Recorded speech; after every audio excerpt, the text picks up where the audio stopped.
Hello, welcome everybody. I just had to cut short a little bit the Cavalleria Rusticana Intermezzo. Hello, I see Joanna, I see Diane, I see Bill. Thank you everybody for joining, all friends and new ones. Tonight, I'm Mario Bernardi, and tonight we're going to go to Sicily. Before we start this grand tour of Sicily, let me just remind you that this is sponsored by the Grand Tour. The tour is completely free. And we are a tour operator. We provide private guided tours, bespoke private guided tours, multi-day tours, educational, cultural tours, and also virtual experiences and virtual guided tours. What we pride ourselves in is to create unique travel experiences. Now, today we will explore the some of the marvels of Sicily. This is a kind of a one-of-a-kind tour because except a couple of places near Palermo, we won't be touching any main city. It was designed to just go to off the beaten track places, smaller towns with incredible landscapes, with incredible traditions and products and art. And this also proves that you don't need to go to capital cities or to large metropolis that had millions of people in order to see great art, world-class art. But you can also go to small towns and enjoy the slow pace of those towns. You can enjoy the lifestyle of a small town, also the friendly prices of the small town compared to a large city. And we'll start from Palermo. That's because most people, most people, when you get to Sicily, actually land in Palermo. There's also flights to, there's a few more airports. If the other airports in Sicily, but Palermo is the main one because Palermo is the capital city. Catania is also a very important hub on the east side of the island. The only problem is that Catania Airport just sits at the bottom of the 10,000 feet tall Mount Etna, which is an active volcano. I would say very active. It huffs and puffs most days. Sometimes it gets too much hashes, so the airport gets closed. So that's a bit of a problem if you have connecting flight to go to other parts of the country, it doesn't matter. But if you have to fly internationally back home, maybe not. And Palermo, the airport is called Punta Raisi.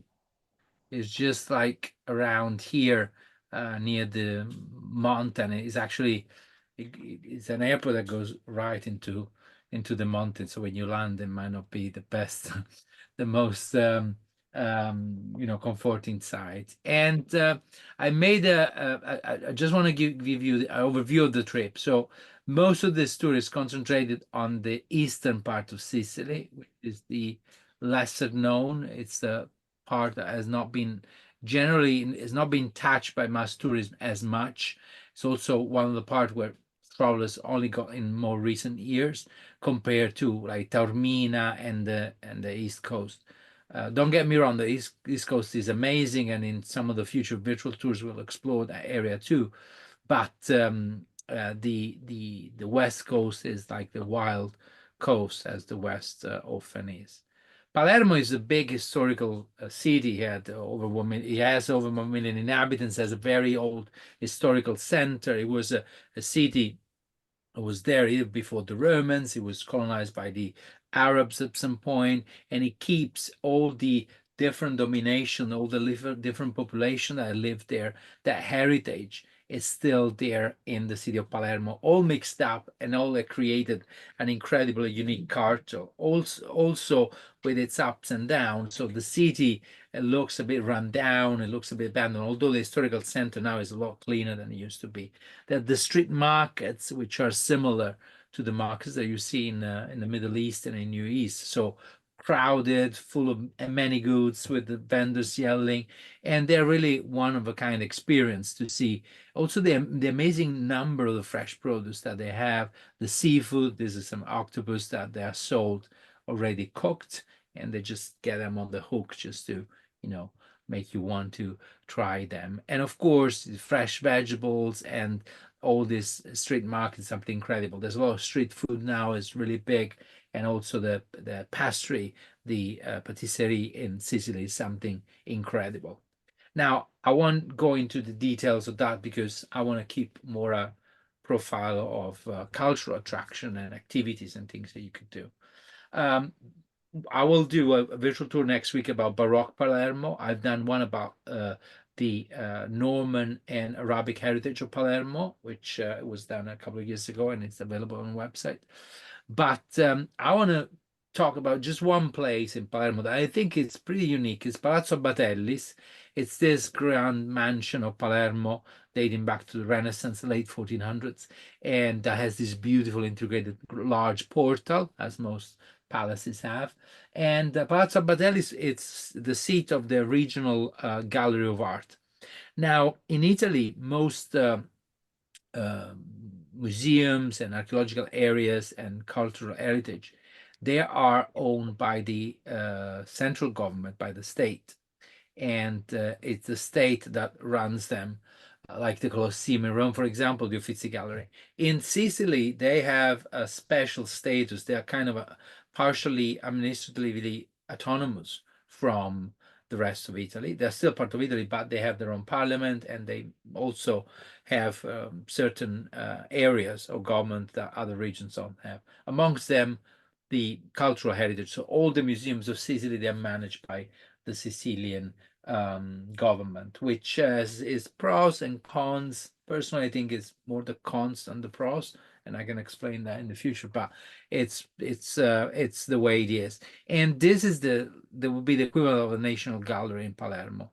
It's a beautiful early Renaissance palace, which has Gothic features.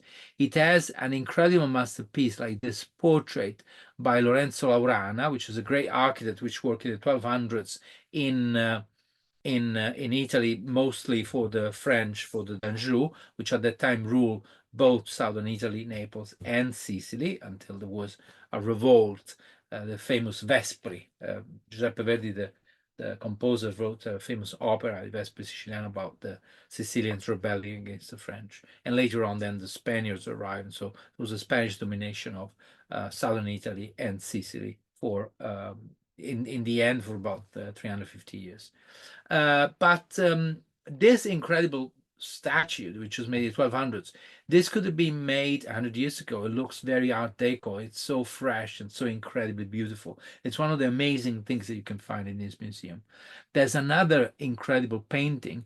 This will well stand in the Louvre or in the Vatican or in the Uffizi Gallery, and it's by a great artist called Antonello da Messina. Now, Antonello was a Sicilian artist from Messina, from a town in the east, from a city in the east coast of Sicily. But he traveled and he got his training was in Naples and possibly traveled even in central northern Italy or maybe northern Europe. Anyway, his style is a kind of unique because he basically merged the detailing, that kind of precision, the light that you find in the Flemish masters in the 1400s, and he painted in the middle of 1400s, and also that freshness, the energy of the Italian masters. So he is really a contemporary of Botticelli and the other great masters, but he kind of went on a unique path, which made his art something even more precious because it's kind of unique. We only have just about over 20 paintings by Antonello. One of them is, for example, in the Galleria Borghese in Rome. There are many museums that have one. And this in Palazzo Badelli is the so-called Velata, maybe a praying woman, maybe the Virgin. It's Virgin Mary. Maybe it's really, really incredible. Look at the detail of the hands. Look at the moment in which you just get interrupted, from a preaching. Maybe this could be an annunciation seen from the eyes of the angel. So there's really something extremely innovative about this artist that really is worth seeing.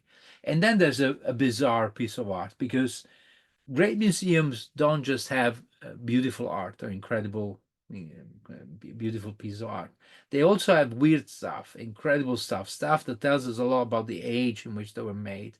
This was painted around 1460, so we're still in the middle of 15th century, early Renaissance, and it's called the Triumph of Death. As you can see, Death is riding on a kind of zombie horse, and there's people dying all over.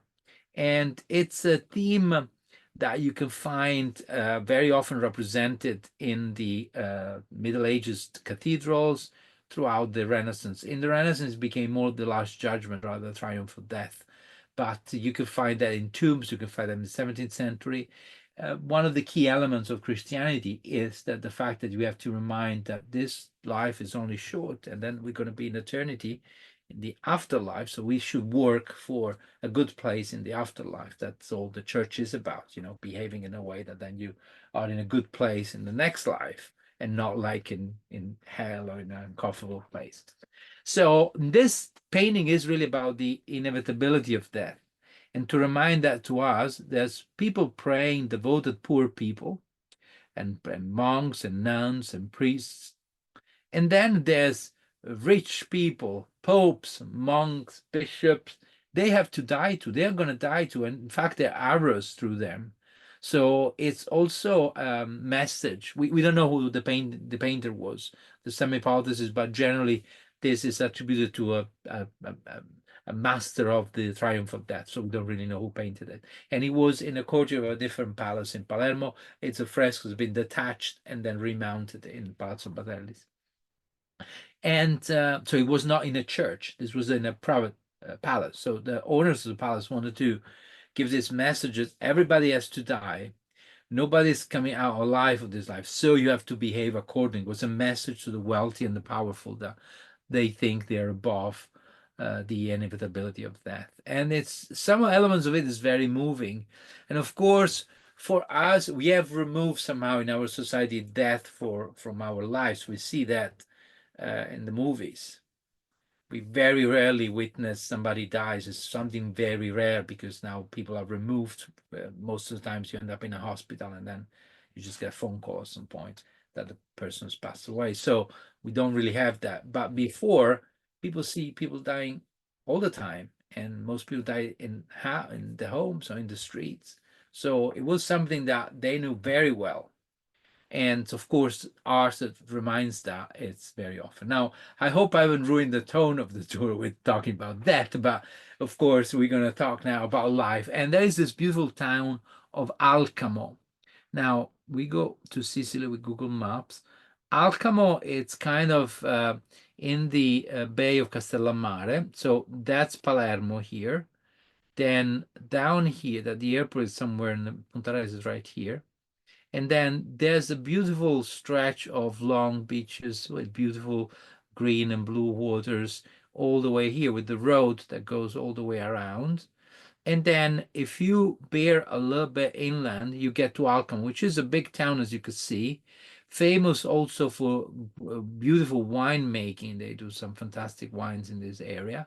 And also it has seaside, Alcamo Marina. So there's also is also in the summer a busy beach resort. Sicily, this part of Sicily gets very busy, not only with tourists, but there's also a lot of Sicilians that, for economic and historical reasons, Sicilians always emigrated a lot.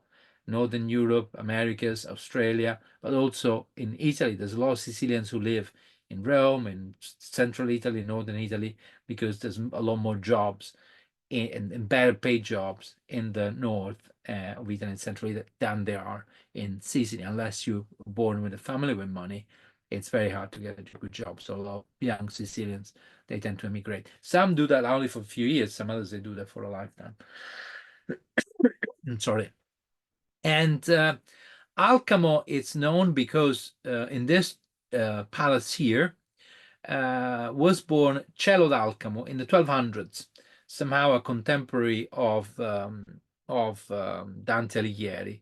Ciullo d'Alcamo, which was maybe 20, 30 years before Dante. He is one of the very first poets who wrote beautiful poetry in Italian.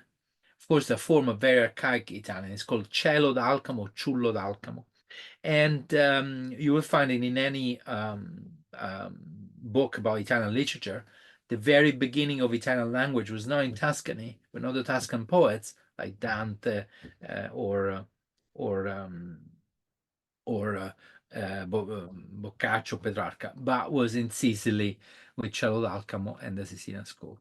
Alcamo has several beautiful palaces, several beautiful Baroque churches like most Sicilian towns. I won't go into the details into the churches, but I just know that there's this. This is the church of the Jesuits that you can see built in the 17th century, and it also featured two castles, and one at the top of the town, for which you have to go on a track, and then from there the beautiful sceneries in the countryside. Of course, the castle is partially in ruin, and then another one, the Castello Magnace, which is on the lower part of the town, and it's a proper castle, like it looks like a Lego block castle built in the 1200s.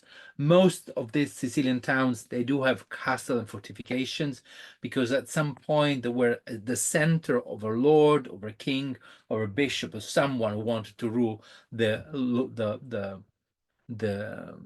lands around. And to do that, you needed a castle to have a garrison, to have soldiers, and also to be able to withstand a siege in case your neighbor were to attack you. And a little like peculiar element about the food. In Alcamo, they make a special type of fusilli, this long pasta, exclusively like stretched by hand with the use of a little iron rod. And they make it also in other parts of Italy, but this is particularly long and particularly big. They're similar to strozzapreti, like thick, chunky pasta bits.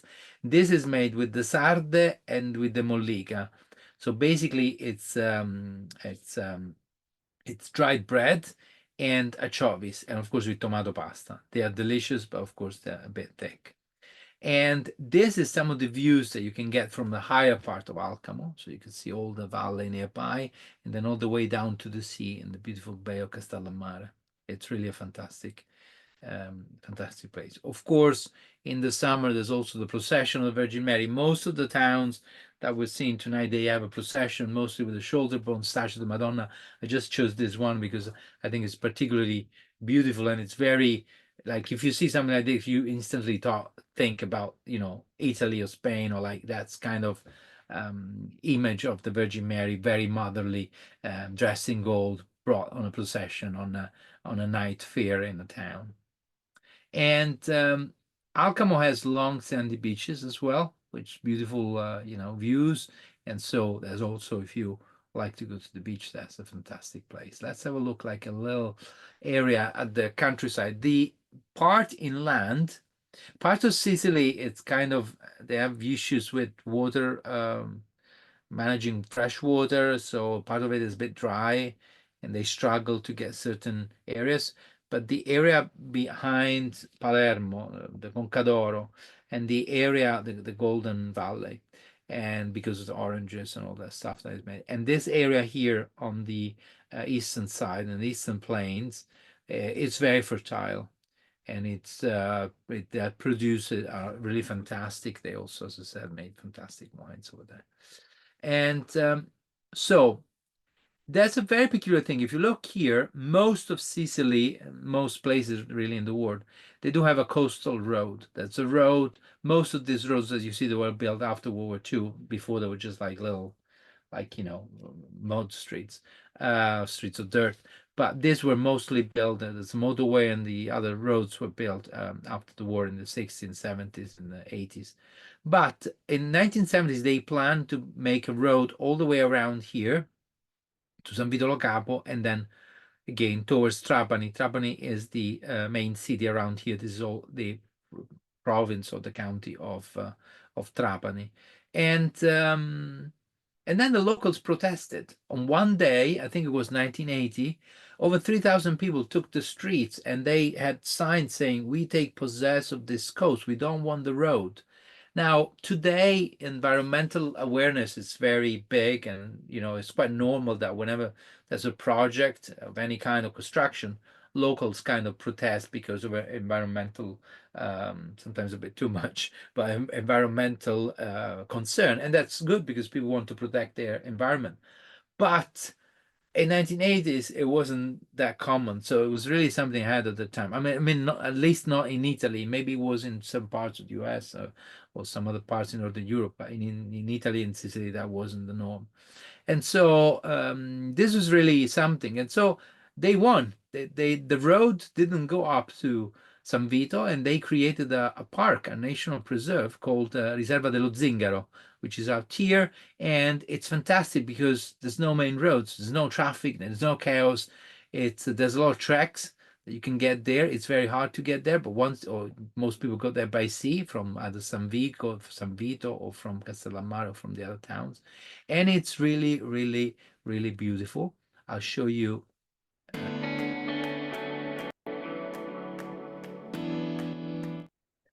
the volume. So this is from San Vito lo Capo, which is right at the top of this, basically this part of land that goes out in the sea from the main coast. It's a very plain town. It's actually white houses. It's a kind of a sort of Santorini but flat, and he has these imposing mountains on the backdrop. At the very top, there's the lighthouse, which is Capo San Vito. San Vito is named after the saint, and San Vito lo Capo is the name of the town.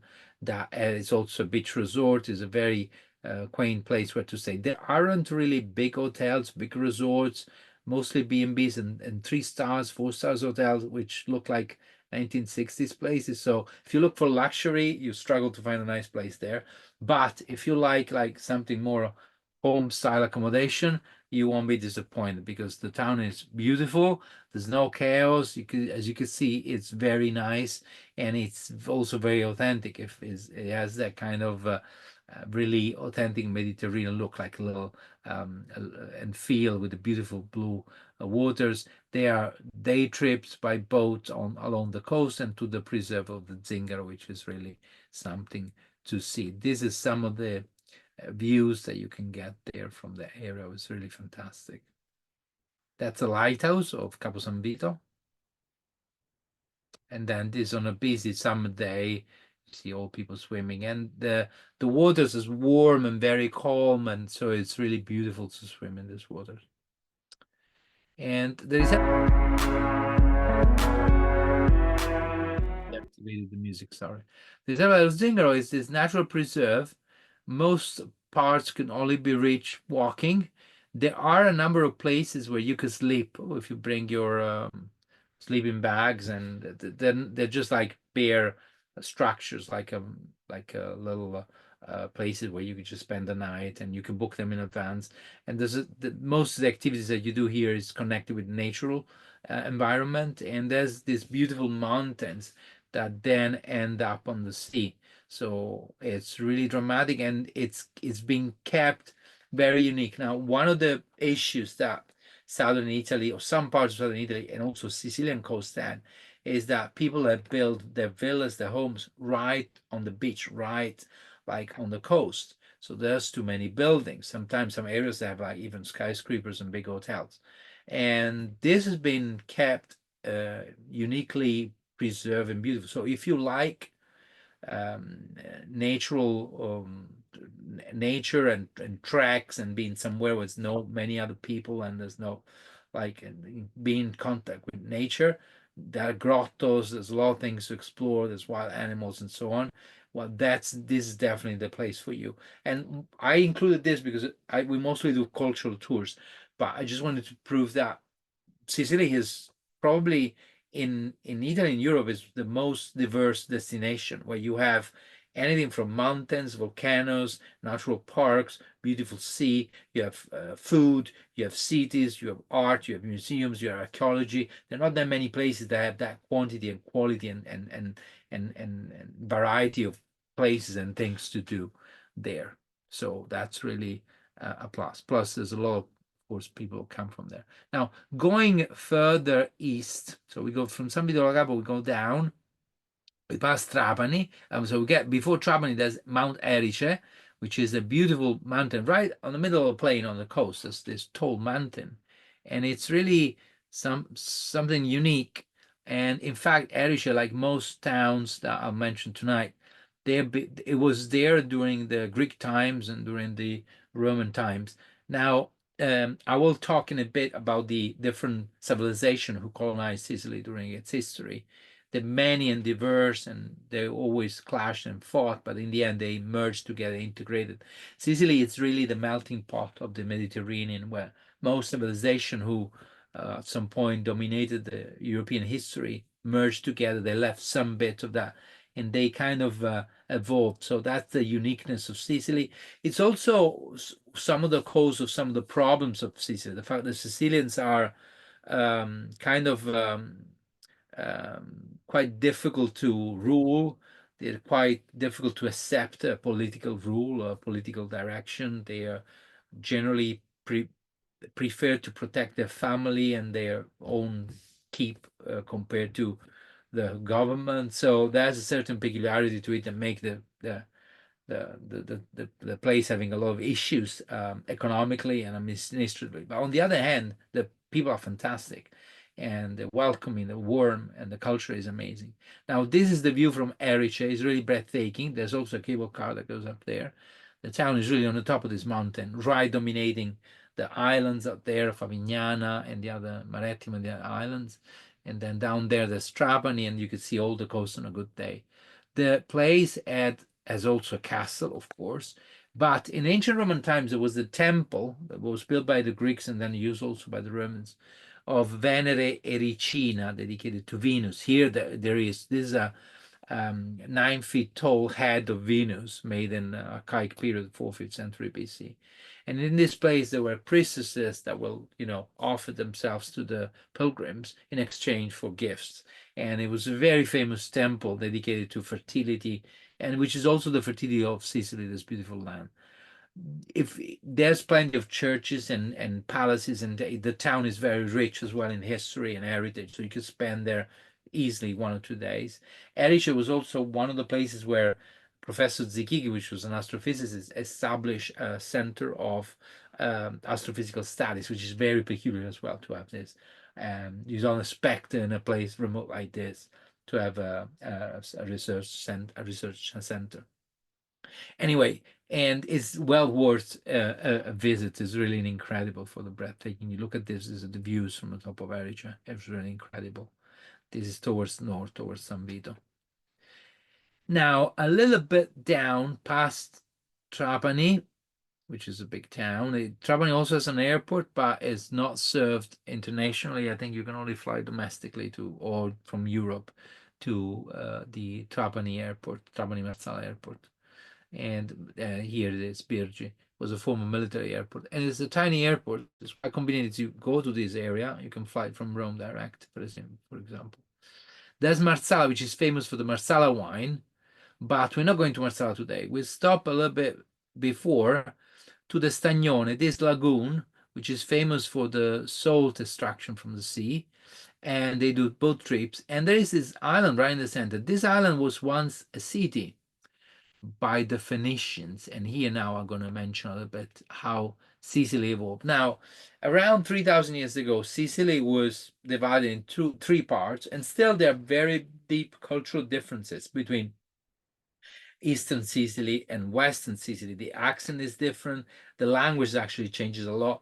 There's a lot of different habits, and they don't even like each other, to be honest. And so there's the Siculi on the east side, the Sicani in the middle of the country, and then the Elymi. Now, this is about from the 9th till like the 7th century BC. And then the Elymi, for example, they wiped out when both the Greeks and the Phoenicians arrived. Phoenicians were based in northern Africa, nowadays Tunisia, and there were seafarers, merchants. The Greeks, of course, came from Greece. There were several waves. And then eventually, in the 3rd century BC, the 190 BC, in the 2nd century, the Romans conquered all of Sicily except Syracuse, which lasted a little longer. Now, the Stagnone, this large natural bay, this was basically, let me just get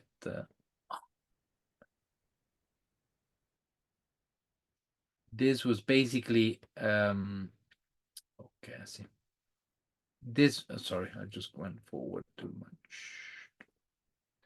So this was basically a natural harbor, which was perfect. So on the bigger island here inside towards the coast, they settled. And then you could see these are the main towns created by different civilizations. So first we have the Limi, the Sicani, and the Siculi.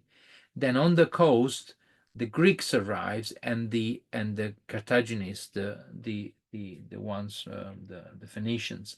Now, the Greeks and the Phoenicians, they were not interested in the mainland because they were seafarers. They only wanted ports to trade.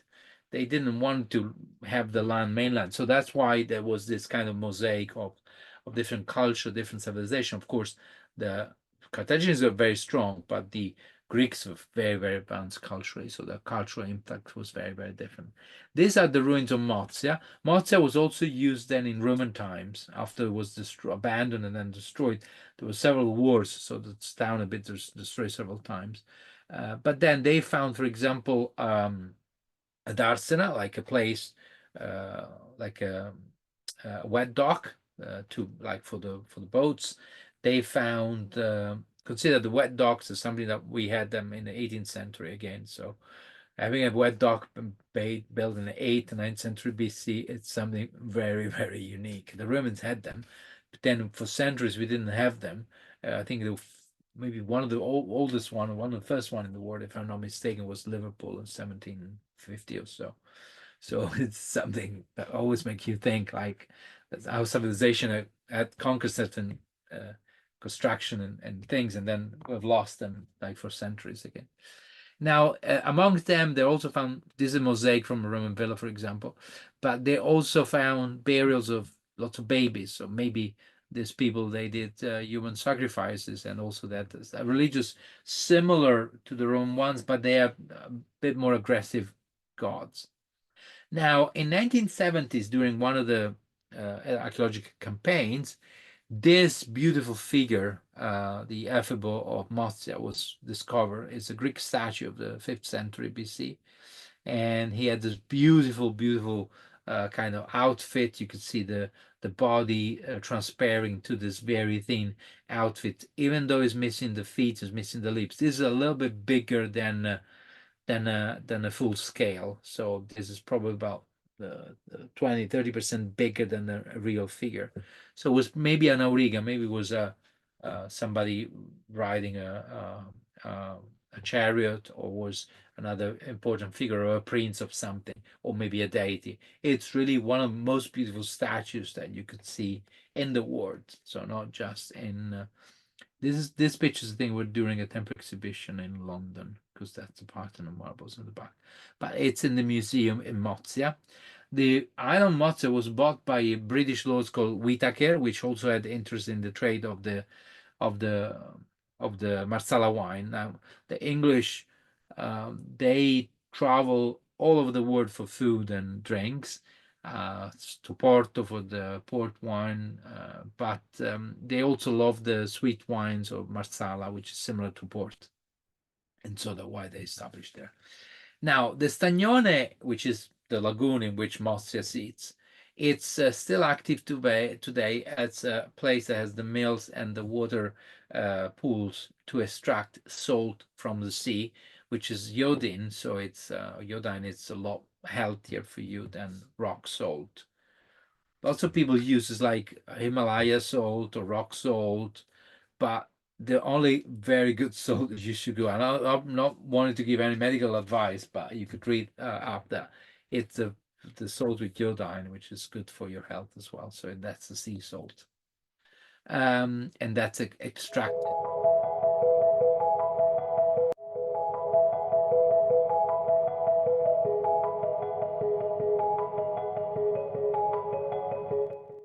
And that's extracted from these pools here, right in front of the Favignana and the other island, the Egadi.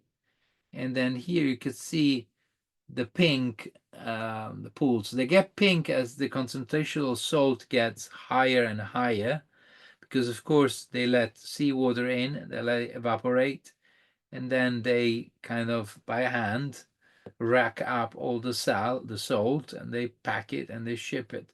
If you visit, you could do a tour of the Salina, you could do a tour of the Stagnone. Of course, there's a number of sports like kite, and you can, like for example, to go to Mozia, there's a boat. I think it costs a couple of you, 2-3 euros to get there, or 5 euros.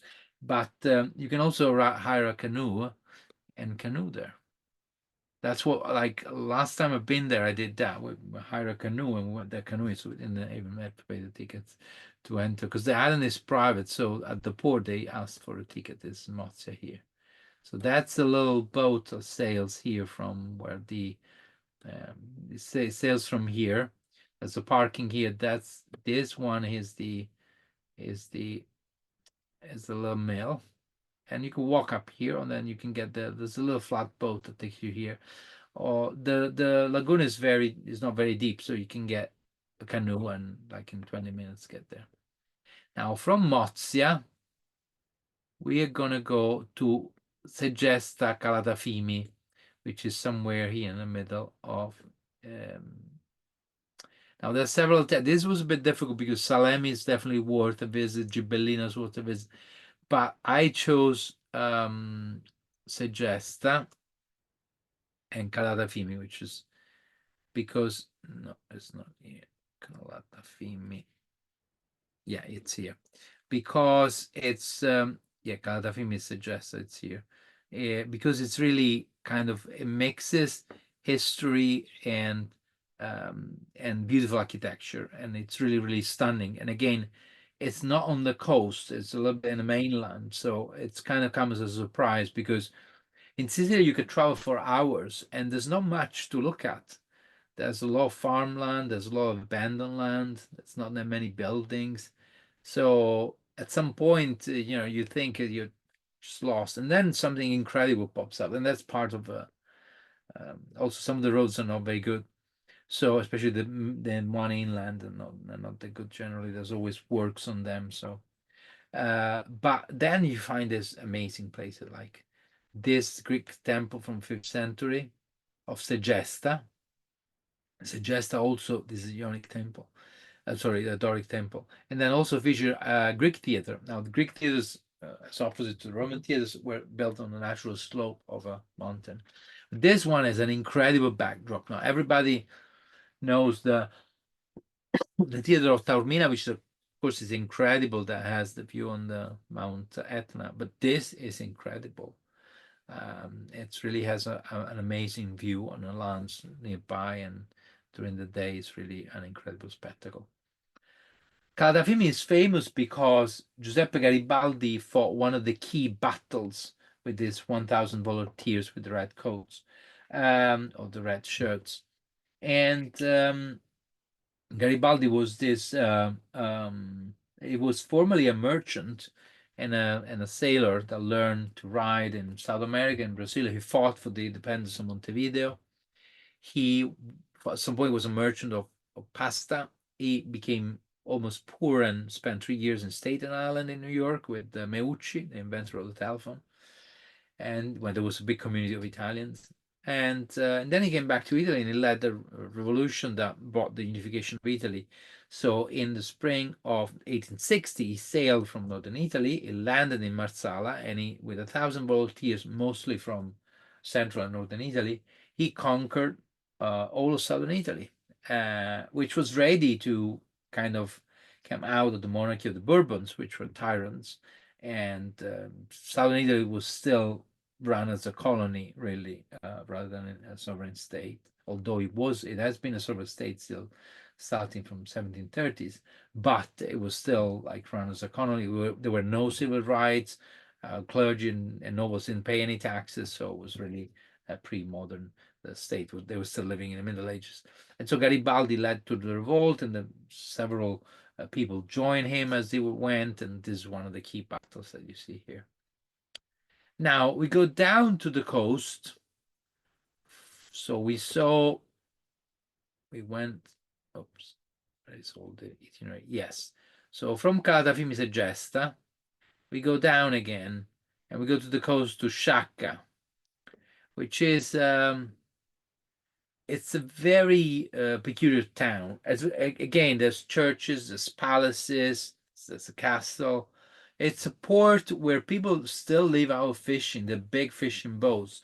Now, most coastal Italian towns, they don't have that many fishing boats anymore, partially because there's no fish.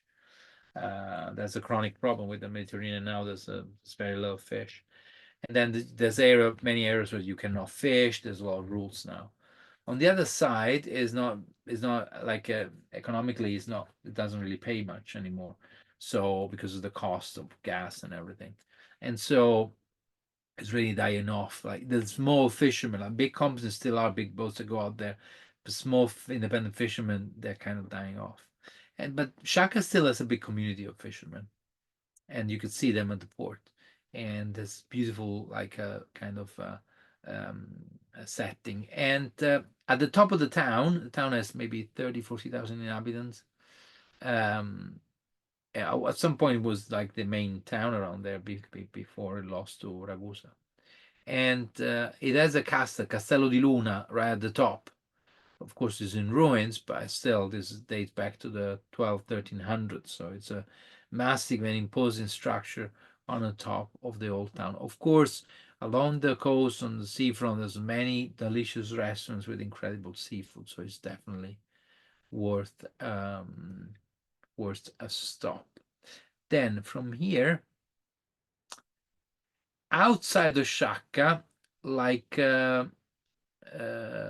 maybe 4 miles, 5 miles, or somewhere around here near Sovareto. Yeah, here.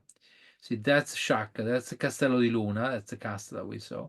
And then right, maybe 5 miles away, there is a very strange property. It's this one here. It's called Castello Incantato, the Enchanted Castle. It's like a big garden with a number of corridors and grottos dug by hand by one man, Filippo Bentivegno. He was born in 1880s in Sciacca. He emigrated to the US, to New York City in 1913, and he worked for a rail company and he had good jobs and stuff. And then eventually he ended up, I think, in a fight and he got that his brain got damaged. So was deemed unfit for work, and because he was still on a temporary working visa, unfit for work. If you're on a working visa, it means that you get shipped back. So you go back to Sciacca. He had saved enough money to buy a plot of land, but then because he had left before doing the compulsory military service up until 1990s, I think 98 or 99, Italy had a compulsory military service, 1 year at that time in the early 20th century. I think it was 18 months, compulsory military service for all. And if you refuse, or if you didn't have a good medical or religious excuse not to do it, you could like object and do something else, but you have to prove it. You have to go through a process. Um, you would get arrested as somebody who had not wanted to fight for the country. So he got arrested, but then they check if it was sound of mind, and it was deemed as not sound of mind. He spent the next, I don't know, 40 years, 50 years of his life, because it was only in his late 20s when he get back from the US, when he got back from the US, sculpting this castle. He sculpted thousands of heads in the rock, all by himself, and he spent all days there by himself. And he had given names to all of these characters. He would have stories in his head that would talk to them. It sounds like a beginning of a horror story, but it's really, I think it's really fascinating because it tells us a lot about the human mind, that even a damaged mind can feel the urge to create and to have relationship and to connect. And it's sad that they didn't have the support that he should have probably needed. But then in the isolation and his kind of mental illness, he has created a unique space. I wouldn't say beautiful, but it's certainly a place to check out. And in a few more towns towards the end of the tour, I'll show you that this is not something unusual for the history of Sicily. They look a lot like African masks or like Moai from the Easter Island or from Native Americans totem and other type of kind of living images. The Africans as well as the Native Americans, they believe that those images had actually the the the, the capability of capturing a soul. So that was his doing. So in his mental illness, he was actually doing something pretty ancestral. Whether he had dread about that or seen something like that, maybe in North America, I don't know. But I think it's incredibly beautiful that he had been able to connect with some of the early type of artworks. Plus, it is not much different than Picasso. If you look at Picasso paintings, sculptures, they look pretty much similar to this heads. The villa is owned now by the government, I think, and you could visit. €5, they give you a tour of like 40, 50 minutes and tell you the sad story of the man. There's also caves that he dug, and people were because all these rocks comes from the caves that he dug. And they asked him, why you keep digging? And then he said to the people, because I want to see Mother Nature, and she lives in the deep of the earth. So that's how crazy he was. But I think it's that kind of craziness that poets and painters and artists have. The Scala dei Turchi, which will translate as the staircase of the Turks. Now the Turks they have been a long-standing threat to the Italians and in general to Southern Europe, with constant expansion and invasion for over 400 years. They conquered Greece. They arrived towards the Balkans. They ruled the Balkans. They arrived to Vienna. They landed more times in Italy and so on. So right down here along the coast, I have to Scala because it won't. Yeah, it's near Agrigento, Real Monte here. There are this wonderful white sandy beach. It looks like Dover a little bit, except we are in Sicily, so the water is actually warm. Beautiful white. This is like lime, like calcar, and it looks like steps. That's why they call it Scala di Turchi, because here they could dock. Maybe the Arabs or the Turks, they could dock and run up. So today is a very popular like tourist destination. Of course, it has there's a lot of picture points and stuff. Let's see if we can dock down there. Then there are, you see the people bathing here. The beach is not very big. There's no like nothing really because it's really hard to get there. In Italy, most of the coast we have stabilimento, which is like somebody who has a restaurant, normally a cafe. They have showers and toilets, and then they also rent the beds and the umbrella. Most of the times, those beaches you can't use them unless you buy it from them.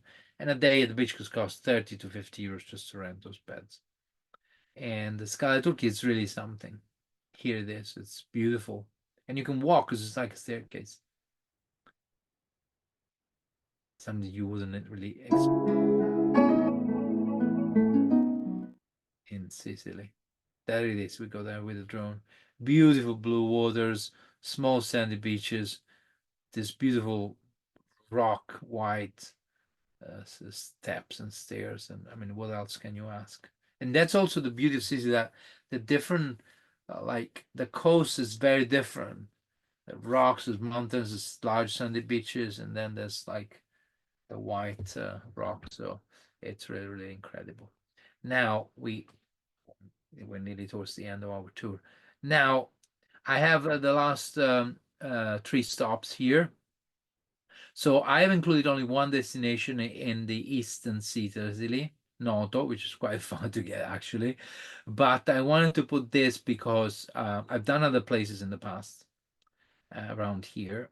But and I will do Syracuse, so this area here in 2 weeks' time, and then we do Taormina in 4 weeks' time. So and Taormina and the volcano. So I will talk essentially about this part in the series that will come after this tour.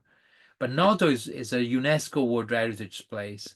It's a site that was really appointed as one of the most important places for mankind. The original Noto, which dates back again from the Romans and even before, was destroyed by a terrible earthquake. Of course, Sicily having the volcanoes and all that and most Italy is subject to earthquakes. Quakes in the centuries that destroyed entire cities and killed thousands. And so it happened here in the 1693. There was this huge earthquake that killed over 1,000 people. So they had to rebuild about 5 miles in different valley, the town of Noto, and they built it in the 1700s with this beautiful Baroque architecture, to which contributed also military engineers, mathematicians, theologians. So it was really something that was created by a team of scholars at the beginning of the 18th century, where there was already the Illuminism, like coming making their way through, even in very conservative environments like the Catholic Church of southern Italy. So this is the Duomo, which is really incredibly beautiful. We're gonna little drone. You see the Duomo. The Duomo actually had a concrete roof being added at some point, I think in the 1950s or 60s, which was too heavy for it, and the dome collapsed at the beginning of the early 2000s, and soon after it was declared a UNESCO World Heritage Site. So it was really a shock. Is in most of the new builds, but that's historical. So that's the main square with the Duomo on the left. On the right, that's the municipal, the town hall, and there are a few other churches around too. And palaces, of course. The dome has been rebuilt maybe 10 years ago or less, and it's been recently reopened to the public, the Duomo, and so they've fixed it. And it's really, again, it's not far from the sea, and it's really an incredible place. The Val di Noto had several other towns of Baroque. It's not just Noto. There are several other towns that have been rebuilt after that. That's the Baroque church opposite the Duomo, which has this concave facade, which is really beautiful. Very similar to the Roman Baroque, Borromini and that kind of stuff. Look at this balcony with horses, with all like decorations, and the balcony in itself is a work of art. the metal work as well. And then this is the municipal house, the town hall, which again is very peculiar, very unique in the design. You cannot have anything more 18th century. This screams the 18th century. It's very, very beautiful. And it's also, the buildings here, they're not being polished like in other places where everything is shiny, clean, and polished. Like, for example, in Rome now, most buildings have been restored to like they almost look new. They have that patina of aging that I think it makes them authentic and more fascinating. Restoration should never like clean everything to the bone. They should leave a little bit of patina, but they most times they don't. I remember I worked for the Ministry of Culture for several years. I worked at the Pantheon, and we did a big restoration there. We restored the dome, and we did also some chapels. It was this chapel where they retouched some painted marbles, which in the end they look like a python because it was so like green and scaly, and it was so bright. So for like 6 months we had to keep the lights off because it was looking too new. And then it got old or so. Now we go from Noto, so there's more stuff here, Bronte and Nebrodi, but I will mention that when I talk about Taormina. And then the islands, we'll see the Eolia here, which is a beautiful one. There's also several clusters of islands in Sicily, so we're going to see them all on the island tour. But on the way back to Palermo, because one thing when we design a tour of Sicily, we tend to start in Palermo and finish in Palermo. You can finish in Catania or start in Catania and finish in Palermo, but we generally prefer to start and finish in Palermo. There's also round trip flights are more convenient generally, and so we have a couple of stops on the way back. So Cefalù is one of them, which is incredibly beautiful. It's like perched again between the mountain with the castle at the top and the town really on a little strip of land with a beautiful coast. And Cefalù, it's here. Look, it's incredible because it has the mountain tower. It has all the houses very compact and the beach, and it's not like generally you have a town and there's this big road and then there's a beach. Here it's like you walk out, you open your window, you're just on the beach, and it's another thing is incredible. This looks like somebody had painted it rather than a real place. It's that's the beauty of some of the towns in Sicily, or most of the towns I would say. They look like out of a painting. They don't really look real, and when you're there, you don't know if you're dreaming or not. And then to add beauty to beauty, this has on the top a beautiful 13th century Duomo, the Duomo di Cefalù, which was built by the Normans. This is the beach here, the little fisherman beach here. The Duomo di Cefalù, this one here, with the two slightly different towers. This was built in the 13th century during the domination of the Normans, although it was finished later, because the Bishop of Palermo was becoming too powerful and the diocese was too big. So the kings decided to split it in order to get a little, because that time the bishops, they collect a lot of income and taxes from the lands too. and they were not taxed. So they accumulate a lot of power. And so if you halve the diocese, then of course you won't have as much. And also they built a big cathedral to rival the Cathedral of Palermo and the other one in Monreale. So they really wanted to annoy him as much as they could. One of the characteristics of these cathedrals, one in Palermo, especially the cathedral outside of Palermo, it's that Normans, although they were Vikings basically, who settled in France, and then they came and conquered southern Italy. They were actually smart enough to be able to recognize value in the Jews, the Arabs, the Greeks, and the Latin that they had conquered. So they had Arabic architects and designing the buildings and doing the architecture, because they were some of the best architects, because they kept all the knowledge of the ancient Romans that was lost in the West. And some of the knowledge was retrieved with the Crusades. That's why the cathedrals started to become bigger and taller, because they retrieved those knowledge from the Arabs. And then they had the Greek Mosesists from Byzantium that did this beautiful mosaic. So they used the best that each civilization had to offer. In fact, this is a Greek lettering here in the Gospel. This is Christ the Pantocrator in Greek, means the ruler of everything. And that fingers, like having the annular finger with the thumb, this is not a praying or blessing position. This is in the Greek schools or in the Greek like philosophy community, or whenever you were in a group of people, if you wanted to talk, you did this.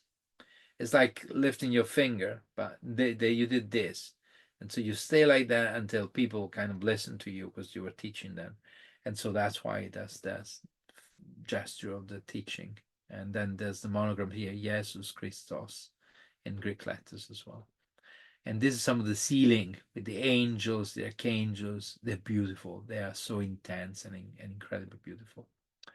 In Cefalù, there's also a small museum, which is like, it looks like a grammar house, that kind of small town museums where there's a bit of everything, furniture, objects, weird stuff, little paintings, some of them faded or kind of brownish. And you think, I don't want to go there. Most people don't see these museums, but this is one you must see. There is another Antonello da Messina.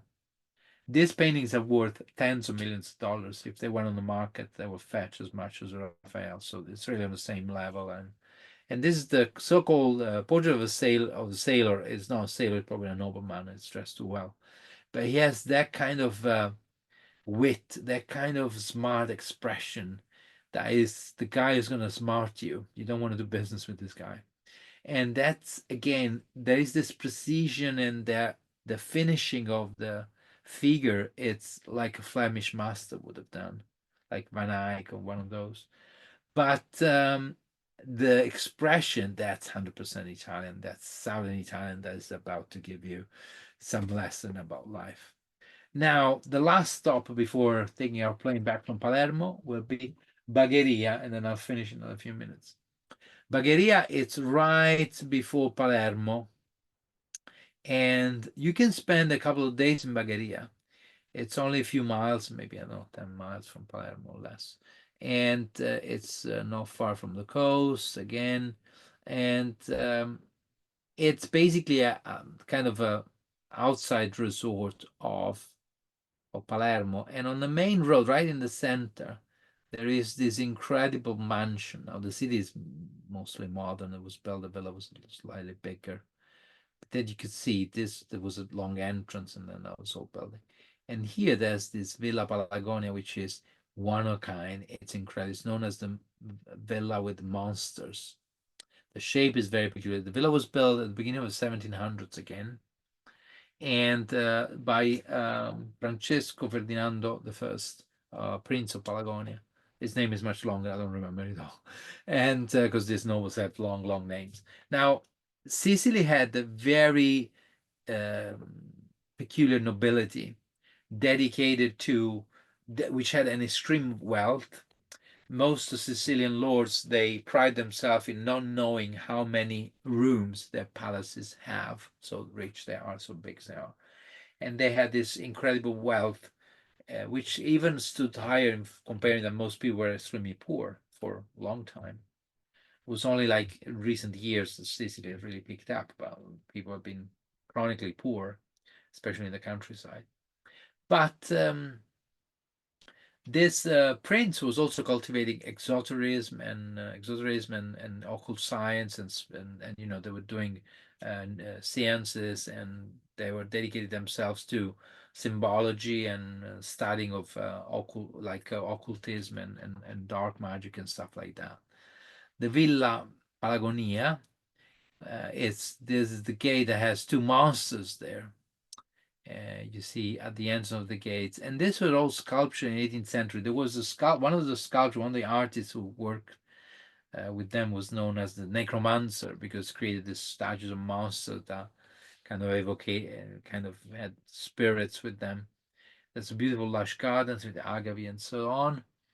And this makes me think about the Castello Incantato, the enchanted castle of Bentivegno. You see, he did that in the 20th century, but 200 years ago, there was another villa with monsters, even before they made monsters in ancient times. So there's a line with monsters, and maybe the transformation in an object of something that we have inside us. These are our monsters that we're trying to exercise by making them of stone, so they can't move, they can't haunt us anymore. It's also the same meaning of the gargoyles in the medieval times. So the villa is entirely decorated with all these creatures, servants, farmers, monsters, dragons, creatures of every kind. It's just like a very unique display. It's not the only villa, there's several others, but this is very peculiar because it has all these creatures. Of course, as well, Palermo has plenty of noble palaces. The villa is private, this one, for example. Many palaces are private, but for example, this part of it is open to the public, at least the garden and the statues. You can pay a ticket and enter. You have to check and maybe make a phone call before you arrange a visit, because they might not be open that day because it's private. So, and it's really, really like a unique place. There's part of the inside you can also visit. Many movies also um, that were shot here. This concave facade is again 18th century feature. Settecento is another master here. And then inside there is this room with mirrors, with beautiful painted scenes, again with this fondati, and then it has all mirrors on the ceiling, which again is another extremely bizarre and peculiar feature. There's also painting over the mirrors. Of course, the mirrors are faded a little bit, but because they're 250 years old. But imagine being new with all this shining of the mirrors. It would have been something very, very peculiar. So this is some of the staterooms that are open to the public. Portraits of the nobles of a family, inlaid marbles, all sort of luxury that only old money, very old money could buy. So that was our last stop. And now I hope this is one of the creatures, for example, one of the demons that welcomes you at the entrance with all these eyes, the eyes of the mind. There are three different layers. So you don't see with your current eyes. You have to see the reality through your mind, and that's all the meaning of all this, basically. So because the appearance can be deceiving. Now, thank you very much for joining us today of this free virtual tour. Tomorrow you will be receiving the full recording of this. I would just want to thank you again. If you want to check out on our website, they're going to Europe for a further tour. Now, you can sign up for the next virtual tours that will have a ticket, so there's a fee to pay. And this one free will remain free of the website. There's few others. There's another 40 or 50 free tours on the website that you could join, but the few hundreds that have been done in last years that they have a small ticket. Now these are now for $12.99 each. You can join a virtual tour of just over an hour. The next one, next Sunday at the same time, will be the Baroque marvels of Palermo, the Baroque churches, Caravaggios, the one Caravaggio basically, the which is not even there anymore. The beautiful the stuccos decoration of the churches by Serpotta and so on. So it's really, and the palaces of Palermo. So it's really a unique journey. Then we move on the east coast to see the beauty of Syracuse and Ortigia, both the modern town but also the ancient archaeological area. Then this is unmissable about the Sicilian islands. So this is volcano, which is an active volcano. The island is called Volcano, and it smells of sulfur for miles. You could do a boat trip, but you can also stay there. And we'll see all the other, also Pantelleria, Lampedusa, and a few others, the Favignana, the Egadi, the Eoli, and so on, the Pelage, and so on. Then the last tour of the series of 4 will be Taormina and the Mount Etna. Also, Taormina, there will be a lot of backstories, a lot of stories about the Sicilian life, especially in the 19th and 20th century. The artists have made Taormina a destination that it is today. Taormina is a bit like the Amalfi Coast. It's a very high-end destination. It's very beautiful, but you can also do a normal holiday there because along the coast there's some beautiful places. My family has a house not far from there. We holiday there very often. And it's gorgeous. It's really amazing. We go there in June rather than in July and August because it's a bit too hot. Each one of these virtual tours is $29.9, or you could buy the series of 4. You can just book on the first one on the website. You could just book the first tour. It gives you the option. So if you click here on the newsletter, you could just book the first trip. Instead of booking the single ticket $12.90, you can book 4 tours for $46.90. It's about 12% saving or so. You click one and you check out by paying, and then you receive all the links. So instead of 50 something, you get like about 10% discount. And of course, I will be nice to see you there if you can. And so this 4 with the dates, I think Sunday 27, the time changes in Europe, and I will send a reminder. So there'll be a time change for Eastern, and I will have to check that. And then also November the 3rd, it changes in North America. I'm not sure about the other parts of the world. It's a bit confusing. It always changes at different. I don't know why they don't change in the same weekend across, between North America and Europe, but it's the way it is. So there'll be one. I will send a reminder with the time too. Okay, I don't know if there are any questions. I can. Hello, Bill. Thank you. And then let me see. Thank you very much. Thank you, Stacy. It's good to see you. And then thank you very much. Thank you again. Of course, if you need any advice, thank you. Okay. Thank you, Joanna. Thank you very much. Okay, goes back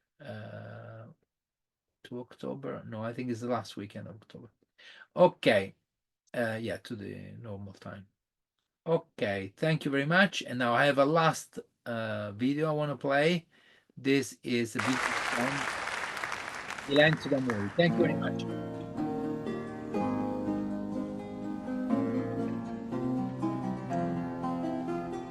Maio di quando stavi dentro la naca, di vai d'uccizza, mutichi a mutichi, silenzio d'amore che cammini tra li vini, non è possibile staccarmi di te. Silenzio d'amore che cammini tra li vini, non è possibile staccarmi di te.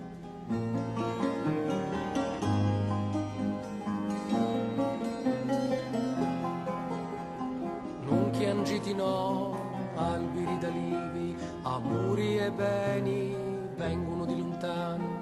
Delizia amata mia, sciato dell'arma mia, dammi lucori che ti lugno la vita. Delizia amata mia, sciato dell'arma mia, dammi lucori che ti lugno la vita.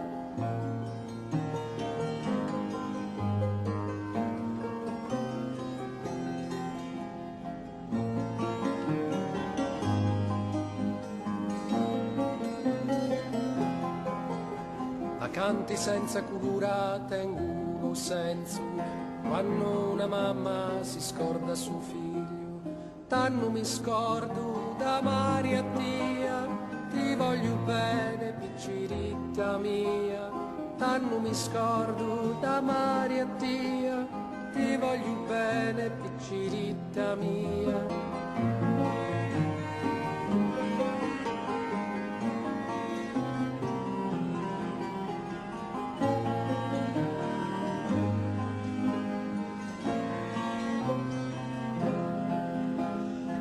Mattiacci Duzzi, Itili l'amata, cantatici mentre c'è morte e vita, come tutto lo mondo esti la campagna, tu sia regina e iure di Spagna, come tutto lo mondo esti la campagna, tu sia regina e iure di Spagna.